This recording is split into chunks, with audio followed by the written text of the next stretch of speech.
Hi, happy Wednesday, everyone. Welcome back to Beat You, Beat University. I'm Ashley Swartz, CEO of Furious Corp and Dean of the Beat faculty. I'm very excited to be here. Thank you to Andy and Katie and the crew, my family that is unfortunately still afar and virtual. But we started this as our 7th class, believe it or not. And we started this sort of a few weeks into the crisis, this COVID thing, because we really just wanted to create a little bit of lightness in the darkness, right? And just offer some light, if you will. And in doing so, create an educational curriculum for those new to the industry, those titans maybe that are home, to brush up and sort of, just talk about the industry and to reinfuse rather the lexicon of the industry back into our conversation, so that we all have level setting as to definitions and meanings, so we don't get hung up on vocabulary anymore, if you will. We spent the first 4 of these 7 basically using this companion piece, which was a TV and video dictionary that Furious Corp had created. The URL's on the screen. Andy also just has distributed it previously through his Beat audience. But it really is sort of a set of definitions for the industry. It's a great basis of fundamentals, and that is the foundation from which we're having these more advanced conversations now in the latter part of the semester, if you will. So if you want to go back and brush up on the first 4, it's great to do that. You can do that at the website that is now showing on the page. They're all there, or they're on the Furious Corp website. Either way, we hope that you find them useful, and we're excited for you to be here. So I've gotten some incredible feedback from folks and a lot of great support, so thank you for that. And one of the things that a few folks have asked me is, Ash, we know you're sort of not, your background is not necessarily advertising and marketing for the beginning of your career, and you use this phrase portfolio optimization a lot. What do you really mean by it? And so I thought I would spend today talking about portfolio optimization and deconstructing it a bit, and really diving into it and taking that from the lens of sellers, because so often when we talk about optimization in our industry, we are quite often implicitly talking about the buy side, right? It's media mix modeling, it's attribution modeling, it's optimizing the value and ROI of every dollar spent on media. And ultimately, what I want to talk about today is actually maximizing the value of a portfolio of media assets for sellers. Because as you guys know, I believe sellers are grossly underserved in our industry. And I believe that quality starts at the top and works its way down through the value chain. So, I think helping sellers, particularly during these incredibly challenging and disruptive times that we're in with this reset, is part of our responsibility, and something that I take as a responsibility of my own. So I'm excited to have a forum to talk about it. So if we sort of start about, what and why we want to talk about portfolio, why and the what rather of portfolio optimization. Well, so I think it's important to know context. So my educational background is finance. I spent a lot of my career in finance, but I worked in manufacturing finance in particular, right? So when I first started, and I learned about sort of portfolio optimization, obviously my financial education, but then really in a meaningful sort of tangible sense when I was in manufacturing. So when we talk about portfolio optimization from the perspective of sellers, we're often referring to the optimization of their product portfolio, products being different types of advertising products, right? So really, what is that in the context of advertising and sellers? When we talk about just sort of, product portfolio management, it is really about taking all of the sort of existing products that you had and that product mix and marketing it, packaging it, merchandising it so as to maximize the revenue potential, right? Portfolio optimization starts from the analysis, the aim of which is to collect all the necessary data and inputs to determine the potential as well as the strengths and weaknesses of particular products. So your products kind of become levers that you pull or you push in order to ensure that you are maximizing total revenue, right? And products, let's say if linear, which we'll get into, is kind of an asset class, right? Products are general linear interconnect, linear addressable, linear national, et cetera, right? And we really, I think, sort of, need to kind of contextualize it in that sense. So portfolio strategy should be informed by clear financial objectives and goals, right? And that's important for any seller to have, but particularly if you want to start really running your advertising business as a portfolio, right? So when we're evaluating and we're scenario planning in consideration of the introduction of new products, particularly those that require significant capital investment in infrastructure, technology, and data, like addressable, right? Or like over the top, or sort of connected television products and platforms, right? We really have to have an understanding of decision factors as to whether to greenlight an investment or the expectation on the return on that investment in order to introduce a new product into our portfolio. It's really critical for sellers or anybody, right? But to understand the true cost of a new product, it is essential that sellers know ultimately whether or not revenue from new products is going to be profitable revenue, right? And importantly, the level of margin that a new product will contribute to the overall advertising business and its portfolio. And that's really important because, we've sort of with digital, we've oftentimes chased just sort of new objects, right? Net new. We looked at revenue growth. But ultimately digital, particularly because of the ad tax in that middle of how much ad tech and data and all the things that are enabled, those value added products and services and technology in the middle is required to deliver sort of the digital ad products today that we've come to expect. Ultimately, digital is more profitable. Digital is a new product. It requires investment. So you can sort of see why it's important to really understand through the line, not only are we maximizing portfolio total revenue, we want to also understand whether or not our portfolio is profitable, particularly more or less with a different product mix or the introduction of new products. So, given that overall financial performance is the goal, a seller's mix of products can be likened to assets, I sort of mentioned before, right? In which we invest in those assets to achieve a set of financial goals. So I want to sort of, I want to pull on that thread, right? And I want to see how I want to talk about managing an advertising product portfolio is similar to managing an investment portfolio. Because I think many of you, perhaps, you all have retirement funds, or you understand that maybe more, that this idea of a portfolio optimization. So let's talk about how portfolio optimization in media is similar to investing in securities and give it that context, right? So I'm going to unpack that a little bit today. Let's start by defining this portfolio again, just as sort of a level set, right, from the media lens.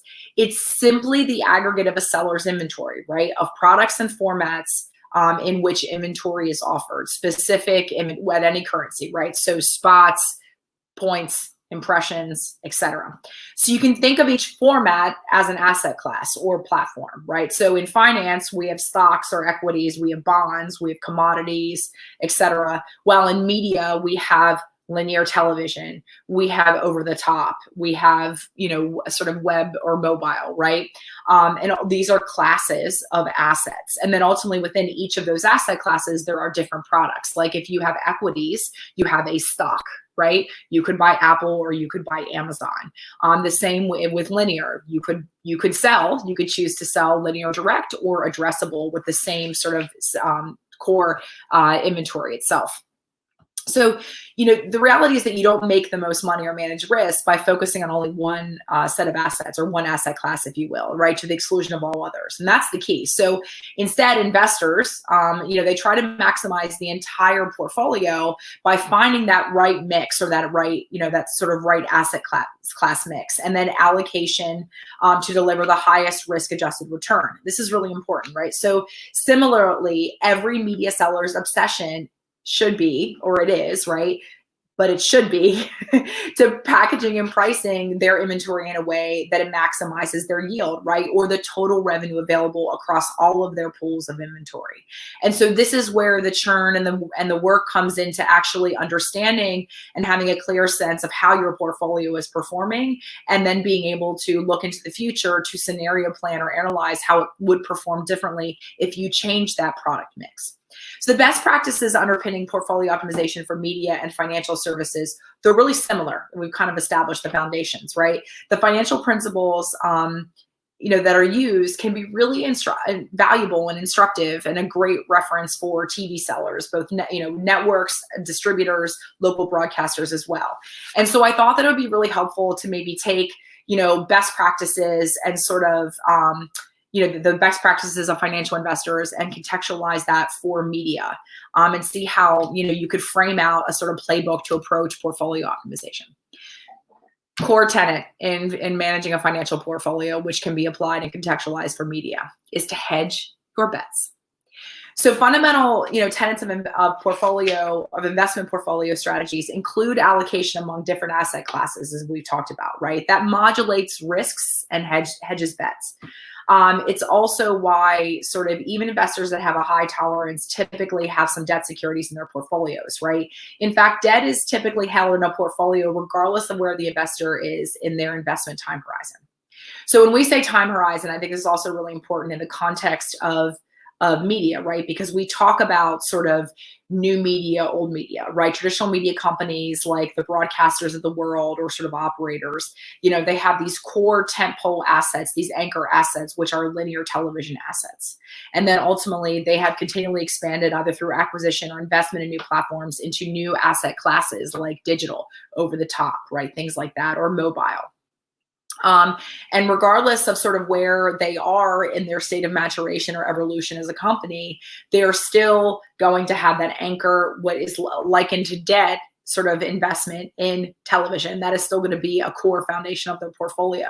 And then what's interesting is the pendulum swings the other way, because new and digital companies, particularly digital video, they are all trying to in some way get in indirectly or directly into the television business, because they also need an anchor in their portfolio, which is sort of how debt behaves in financial portfolioes. Debt investments carry less risk, right? They also often offer a lower return potential than equities, but they sort of serve to protect the portfolio from volatility. That's why they act as a hedge, right? So debt provides a tentpole that generates consistent, reliable income, and people tend to hold debt even when it's underperforming relative to other asset classes. Sound a little bit like linear television, right? So it may not be growing, it may not be delivering significantly more revenue year over year, but it's probably consistently profitable revenue, and it's reliable revenue. And that's actually why it remains a tentpole for many large media companies' portfolios.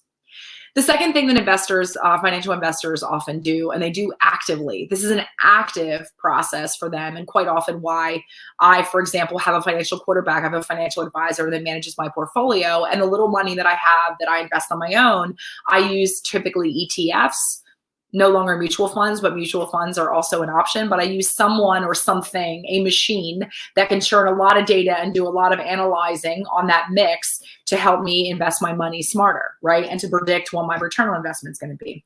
So the rebalancing of a portfolio, or your portfolio in particular, is critical. So smart investors adopt asset rebalancing as a strategy because it reduces the effects of market movements on the desired allocation, right? So it sort of also helps mitigate for volatility in the market. So asset rebalancing calls for having a target equity to debt ratio. That would be a product mix, if you will, if you were a seller within the investments, and periodically reconsidering the allocation in light of portfolio performance and market factors.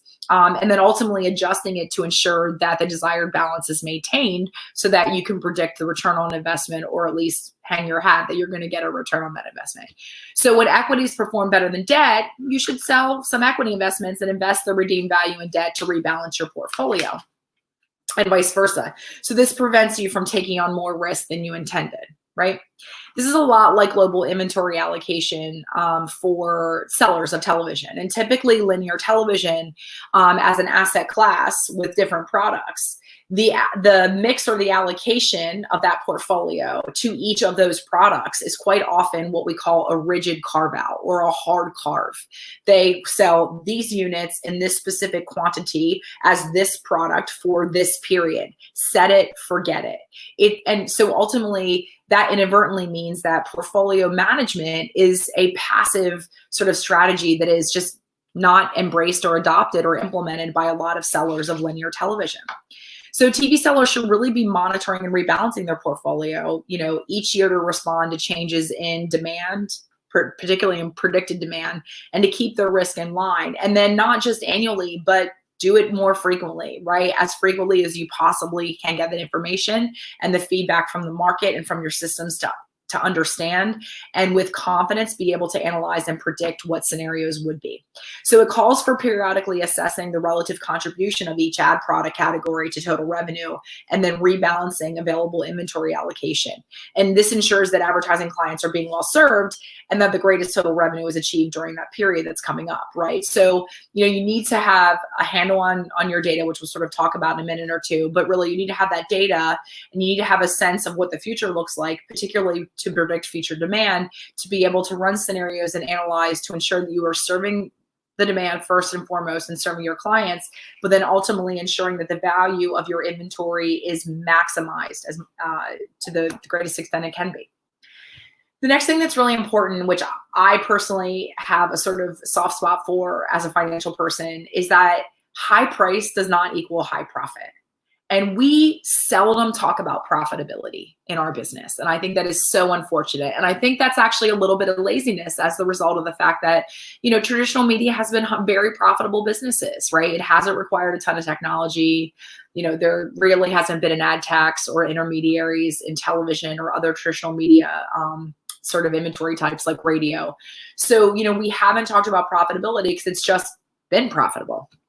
And ultimately, you'll maximize your yield as a seller by hedging your bets, but in the same way you'd maximize your holdings as a financial investor. But at a high level, this means not blindly over allocating to a shiny object, right? Which is typically high risk, high return, just because it fetches the highest price. And that's actually really important, right? So when we talk about it in the context of sort of selling, right? Quite often, if we start by looking at revenue and then we assess profitability if we ever do.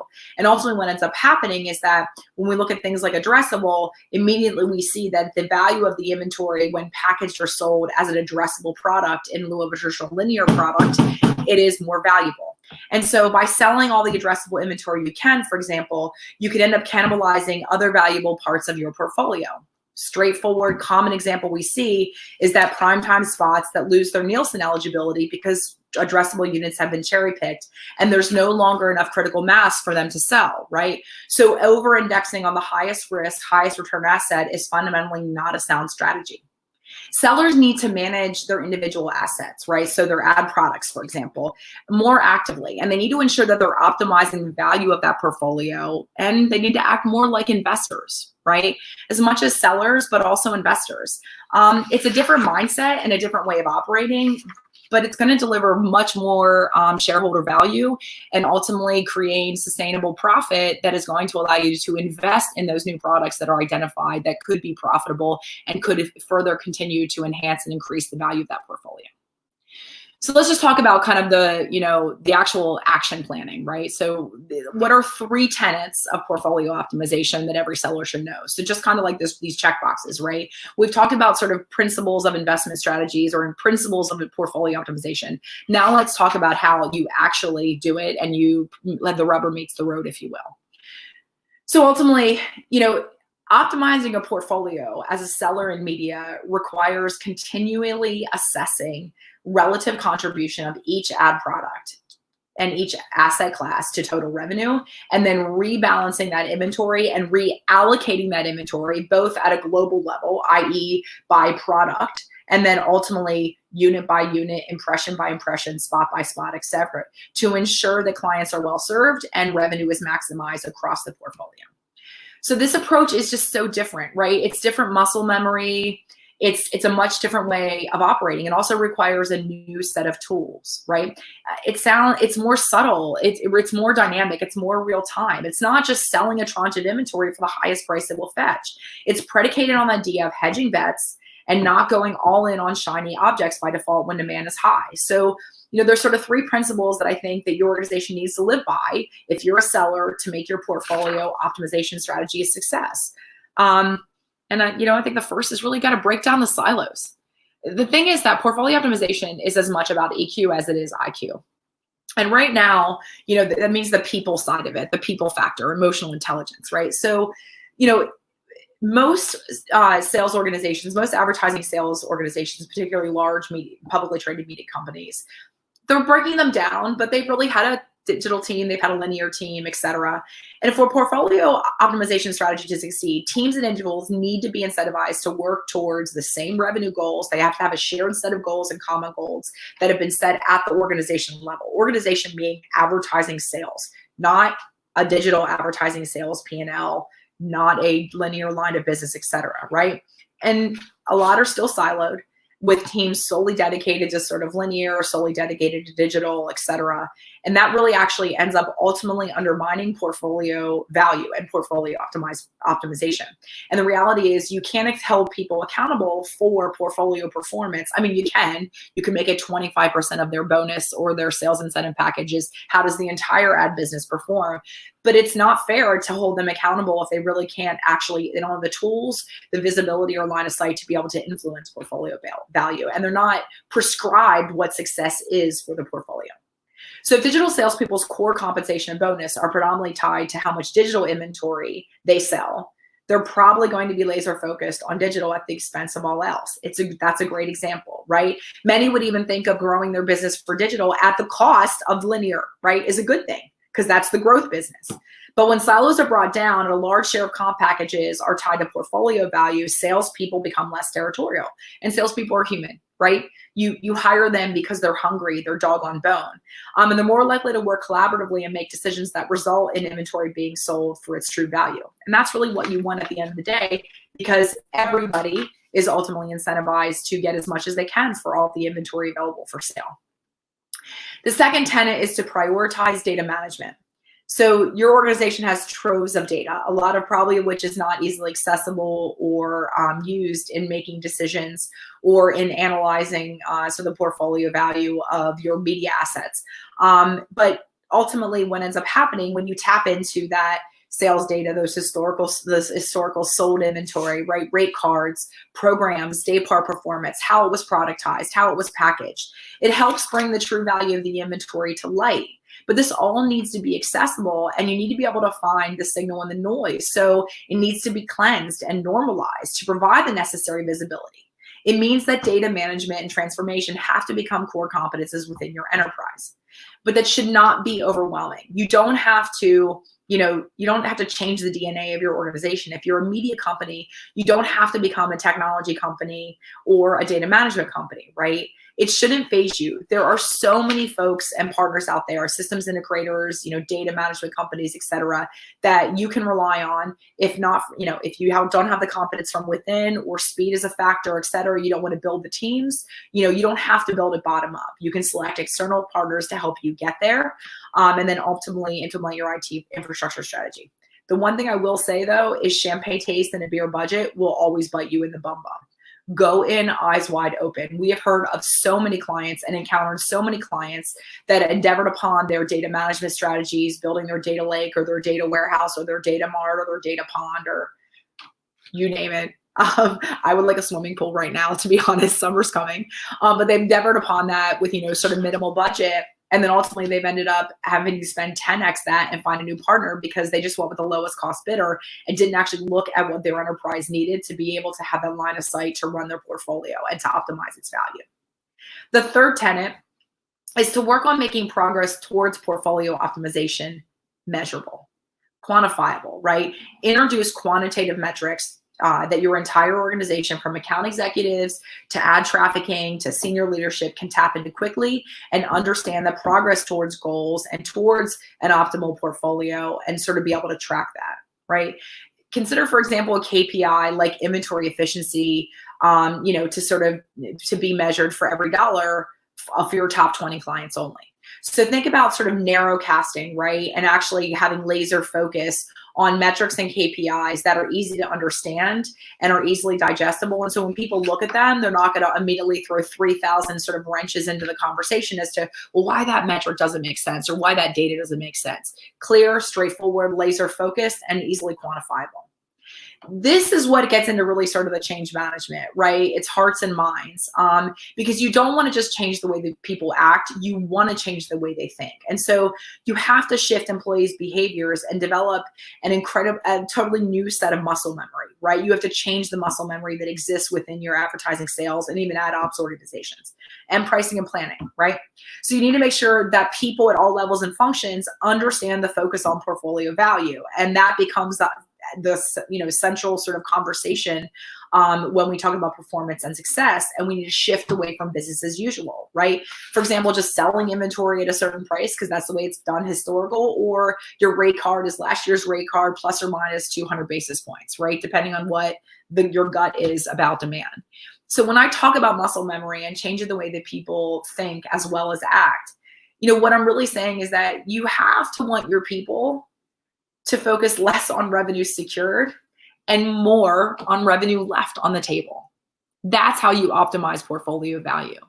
We have been net new, right? Digital advertising, has been the growth medium, particularly digital video, time spent, and mobile as well. People are multitasking, but like I've said this in 20 different presentations in the last 3 years, we are tapped out.